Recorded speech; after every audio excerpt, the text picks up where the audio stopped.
ሰላም ሰላም ውድ የቻናላችን ቤተሰቦች እንዴት አላችሁ? በያላችሁበት ሰላማችሁ ይብዛ። ለዚህ ቻናል አዲስ የሆናችሁ በዚህ ቻናል አማርኛ፣ እንግሊዝኛ፣ ሂሳብና ሌሎችም ትምህርቶች ከጀማሪ እስከ ከፍተኛ ላሉ ተማሪዎች እያስተማር እንገኛለን። ስለሆነም በየትኛውም ዓለማት ሆናችሁ መማር የምትፈልጉ ልጆች ስልካችን ታች ላይ ያለ በኢሞ፣ በቴሌግራም፣ በዋትሳፕ እንዲሁም ቀጥታም ቢሆን ደውላችሁ በመመዝገብ በተመቻችሁ ሰዓት በሳምንት እስከ 5 ቀን ድረስ በቀን ደግሞ ለአንዳንድ ሰዓት ያክል መማር ትችላላችሁ። ቻናላችንን ላይክ ሸር እና ሰብስክራይብ እያደረጋችሁ ቤተሰብ ሁኑ።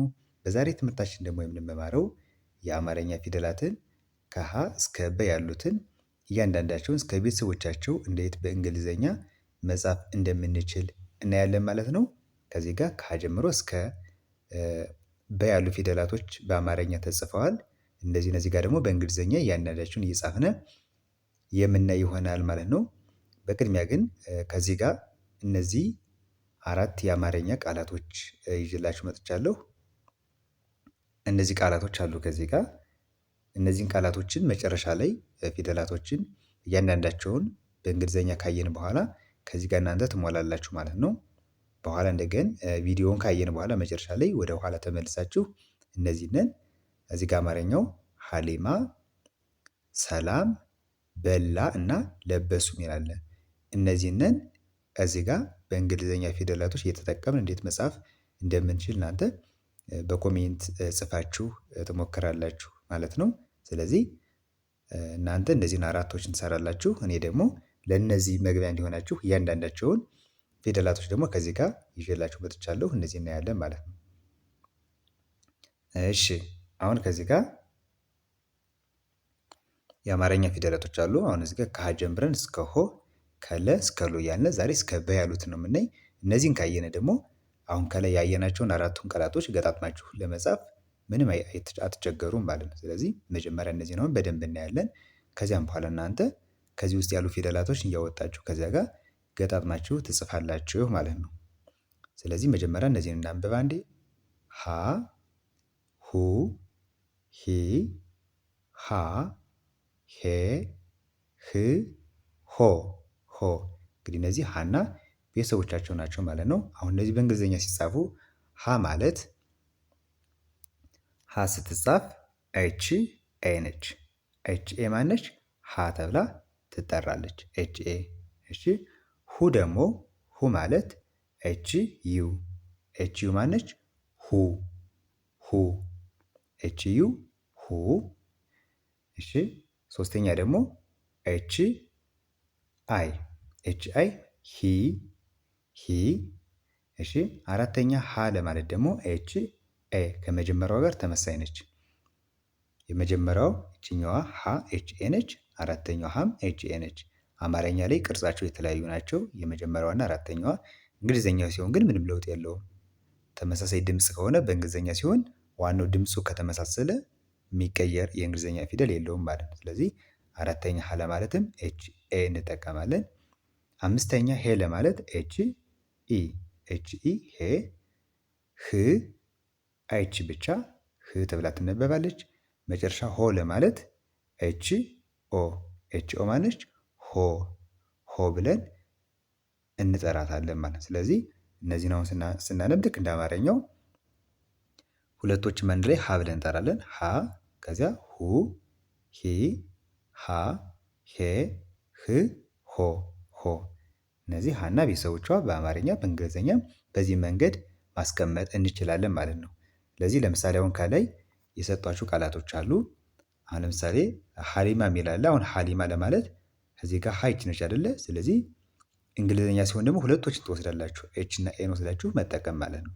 ሌላ ፊደል ምሳሌ እዚህ ውስጥ ሌላ ከላይ ከመሰረቱላቸው ቃላቶች ውስጥ የሆነ ፊደል ለምሳሌ ይቺ ብትኖር ይቺን ለመጠቀም እነዚህን ትጠቀማላችሁ።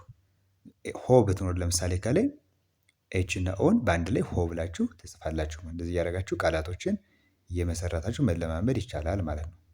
እሺ አሁን ደግሞ ወደ ሁለተኛዋ ወደ ለ እንመጣለን። ይቺ ማነች? ለ። እሺ ለ ለማለት ደግሞ ኤልን ነው የምንጠቀም። ኤልን እየተጠቀምነ ከዛ አምስቱ አናባቢዎችን በየቦታቸው እናስገባለን። ስለዚህ ለ ስንል ኤል ኢ ማለት ነው። ኤል ኢ ማን ትባላለች? ለ ለ። ሁለተኛ ሉ ነች አይደል? አማርኛዋ ሉ ለማለት ኤል ዩ ኤል ዩ ሉ። እሺ ሊ ኤል አይ ሊ። እሺ አራተኛ ላ ለማለት ደግሞ ኤል ኤ ላ ተብላ ትነበባለች። አምስተኛ ሌ ኤል ኢ አምስተኛ እና የመጀመሪያ ደግሞ የለ ቤተሰቦች ተመሳሳይ ናቸው። ለና ሌ በእንግሊዘኛ ኤል ኢ ነው። እሺ ስድስተኛ ል ለማለት ኤል ብቻዋን ል ተብላ ትነበባለች። ሎ ደግሞ ኤል ኦ ይቺ ማነች? ሎ። ስለዚህ እነዚህ ስናነብ አሁንም እንደ ሀሁ ተመሳሳይ ንባብ ነው ማለት ነው። ለ ሉ ሊ ላ ሌ ል ሎ የመጀመሪያዎቹ ሀ እስከ ሆ እዚያ ከለ እስከ ሎ በአማርኛም በእንግሊዝኛም በዚህ መንገድ መጻፍ ትችላላችሁ ማለት ነው። እሺ አሁን ደግሞ ወደ ቀጣዩ እንመጣለን። ይችኛዋ ደግሞ ሐመር ውሃ ወይም ደግሞ ሀ ብለን እንጠራታለን። ስለዚህ መጀመሪያ ላይ ምን ብያችኋለሁ? ተመሳሳይ ድምፅ ከሆነ በአማርኛ የቅርጽ ልዩነት ቢኖርም ወደ እንግሊዝኛ ስንቀይረው ግን ምንም ልዩነት የለም ብያችኋለሁ። ስለዚህ አሁን እዚህ ጋር ሀ ወይም ደግሞ ሐመር ውሃውን ስጽፍ መጀመሪያ እንዳየናት ኤች ኤ ማለት ነው። እንደ መጀመሪያው ሀ ለምን ድምፁ ምን ስለሆነ ተመሳሳይ ስለሆነ። ስለዚህ ሀ ስንል ኤች ኤ እናስቀምጣለን። ሁ ለማለት ደግሞ ኤች ዩ ተመሳሳይ መጀመሪያ ካየነው ጋር ማለት ነው። ስለዚህ ሀ ሁ እዚያ ሂ ኤች አይ ነች። አራተኛ ሀ ለማለት ኤች ኤ። እሺ ሄ ኤች ኢ ህ ኤች ብቻ ህ ነች። ሆ ኤች ኦ ሆ ማለት ነው። ሆ። ስለዚህ በዚህ መንገድ እንጽፋለን ማለት ነው። አሁን ስናነበው ልክ እንደ አማርኛ ነው። ይኸው ሀ ሁ ሂ ሃ ሄ ህ ሆ ተመሳሳይ ማለት ነው። እሺ በጣም አሪፍ።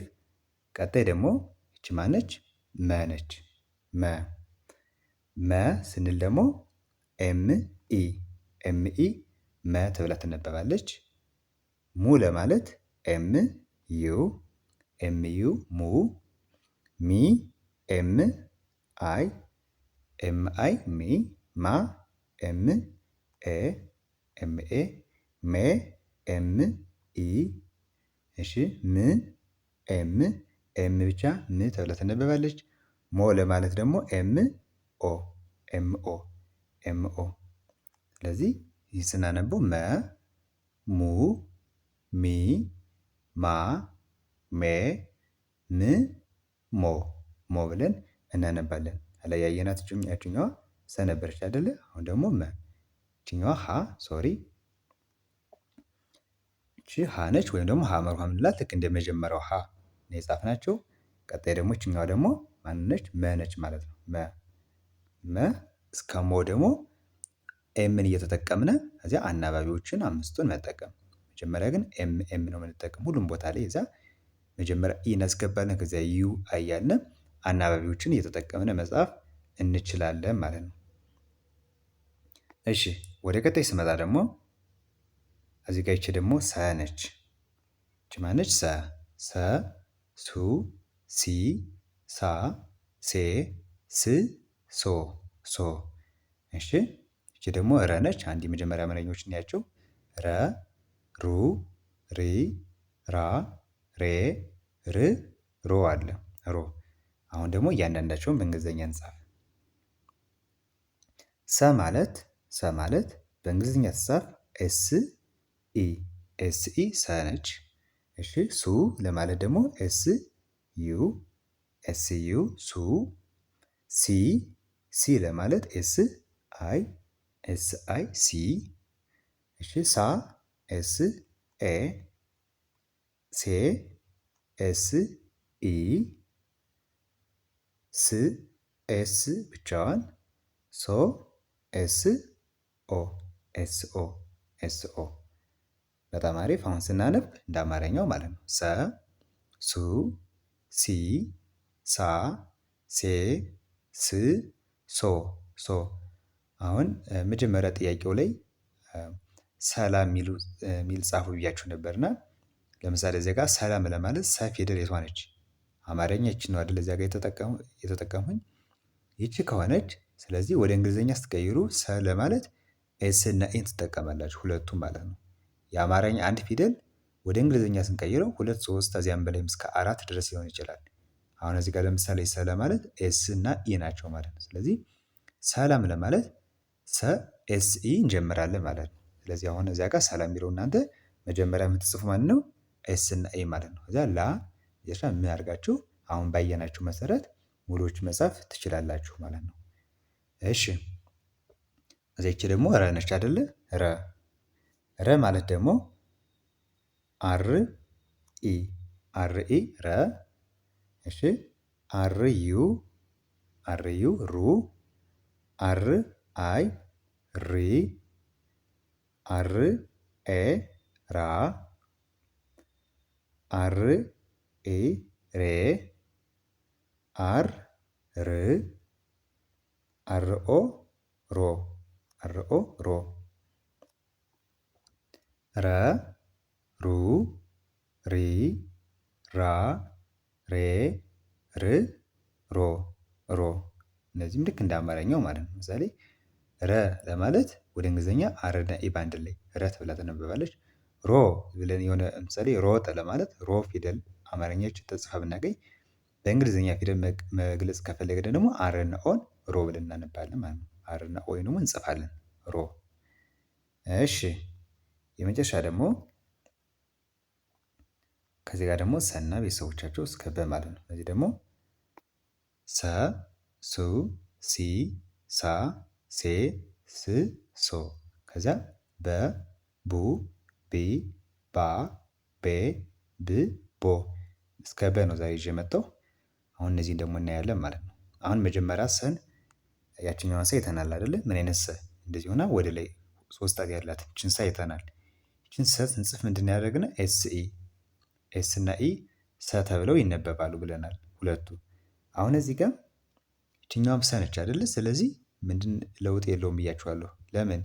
ተመሳሳይ ድምፅ ከሆነ በእንግሊዘኛ ላይ ምንም ቸንጅ አይመጣብንም። ስለዚህ ልክ ያች ወደ ላይ የዞረችዋ ሶስት ወደ ላይ ጣት ያላትን ሰ እንዳየነው ሁሉ ከዚህ ጋር በተመሳሳይ እንጽፋለን ማለት ነው። ስለዚህ ሰ ማለት ኤስ ኢ ማለት ነው። ኤስ ኢ ሰ፣ ኤስ ዩ ሱ፣ ኤስ አይ ሲ፣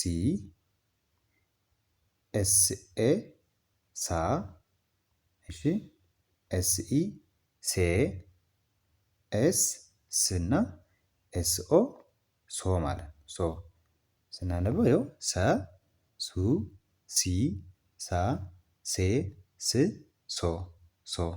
እሺ የመጨረሻ ይች ማለች በ እሺ በ ስንል ደግሞ ቢ ኢ እንጠቀማለን። በ ማለት ቢ ኢ ነች። ቡ ለማለት ቢዩ ቡ። እሺ ቢ ቢ አይ፣ ባ ቢኤ፣ ቤ ቢኢ፣ ብ ቢ ብቻዋን፣ ከዚያ ቦ ደግሞ ቢኦ ቦ ማለት ነው። በ ቡ ቢ ባ ቤ ብ ቦ። እሺ በጣም አሪፍ። እንግዲህ ዛሬ ከ አንስተን እስከ በ ያሉትን የአማርኛ ፊደላቶችን እስከ ሰባተኛ እስከ ሰባተኛ ቤተሰቦቻቸው እያንዳንዳቸውን እንዴት በእንግሊዘኛ መጻፍ እንደሚቻል አይተናል ማለት ነው። ስለዚህ እናንተ እነዚህን ፊደላቶች በደንብ ከለያችሁ ብዙ የአማርኛ ቃላቶችን በእንግሊዘኛ መጻፍ አትቸገሩም ማለት ነው። ምክንያቱም በእነዚህ ፊደላቶች ከ እስከ በ ባሉ ፊደላቶች ብዙ የአማርኛ ቃላቶችን ማውጣት እንችላለን። እንደዚያ ከሆነ ደግሞ እናንተ በቀላሉ መጻፍ ለመቻል ምንድነው መጀመሪያ ማንበብ ያስፈልጋል ማለት ነው። ደጋግማችሁ ማንበብ መሞከር። እንደዚያ ከሆነ ማንበብ በቀላሉ ቃላቶችን ትሞክራላችሁ ማለት ነው። ለዚያ ደግሞ ከዚህ ጋር ዛሬ ይዤላችሁ የመጣው እነዚህ ቃላቶች ሀሊማ፣ ሰላም፣ በላና ለበሱ የሚሉትን አሁን በእርግጠኝነት አሁን ያየናቸውን ፊደላቶች ከ እስከ በ በደንብ ካስተዋላችሁ እነዚህን ገጣጥማችሁ ለመመስረት ምንም አትቸገሩም ብዬ አስባለሁ። ስለዚህ እነዚህን አራቱንም ፊደላቶች እናንተ ሞክራችሁ ከቻላችሁ ደብተር እስክሪብቶ ካላችሁ በደብተራችሁ ጽፋችሁ በደንብ አድርጋችሁ ስልኬን ሴቭ አድርጋችሁ ኢሞ፣ ቴሌግራም ላይ መላክ ትችላላችሁ። ካልሆነም ግን ኮሜንት ላይ ከዚያው ጋር እያንዳንዳቸውን ጽፋችሁ ብትልኩልኝ በጣም አሪፍ ነው ብዬ አስባለሁ። ለዛሬ የነበረን ትምህርት ይህን ይመስላል። በቀጣይ በሌሎች ትምህርቶች እመለሳለሁ። እስከዚያው ድረስ በያላችሁበት ሰላም ሁኑ። ቻው